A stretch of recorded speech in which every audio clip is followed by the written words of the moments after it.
line. Which of the following is the most appropriate next step in management of this patient? All right. I'll just make a quick mark here. All right.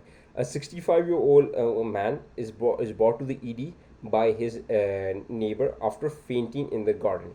The neighbor says we were discussing how to manage weed overgrowth this season, and suddenly he started to have slurred words, became drooly, and fell to the ground. The patient cannot remember what happened and reports that he feels fine and says, it was probably the heat. Medical history includes hypercholesterolemia, hypertension, gout, and major depressive disorder. Okay, medication is gossamer, lisinopril, hydrochlorothiazide, escitalopram.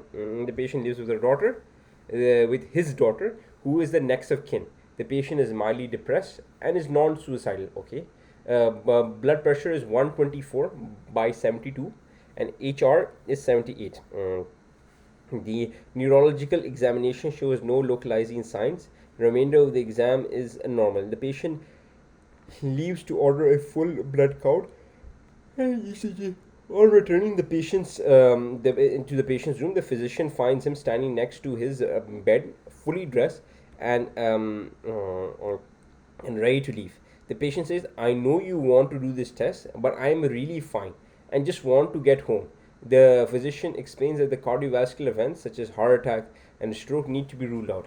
The patient still refuses and says, "I understand your concern, the risk involved, but I really think it is just the heat. I will feel better at home." Okay, so the physician wants to do leaves to do this. On returning, if he's standing, he fully dressed. I know the test, and yeah, so he has not done basically this. Neuro is fine. Okay, this refuse.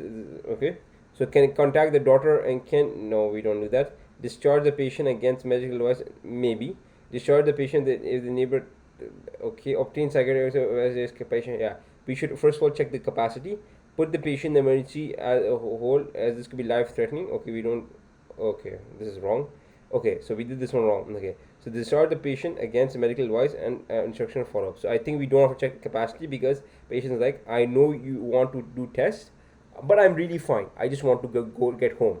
And the patient explains that the cardiovascular event, such as a heart attack, stroke, needs to be ruled out. The patient still refuses and says, "I understand." Yeah, he understood. So when we determine patient capacity, we have to look at four things. Does he understand? Does he appreciate his choice? Does he know the risk? Okay, can he do reasoning? I'll just come into my ethics documents and I'll show when we're looking at this. And he was able to. He said, "I understand." He did say, "I understand." So these are really keywords. Yeah. Yeah. Can he communicate the chosen option? Does he understand the medical condition and proposed treatment? Okay. Does he appreciate the consequences of the treatment options, including no treatment?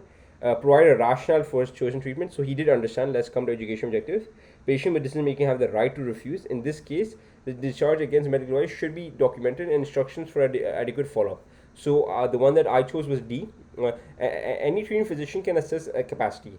Capacity assessment does not have to be done by a psychiatrist. Oh, I read it wrong. Okay. Obtain psychiatric evaluation. So we don't need the patient. Okay.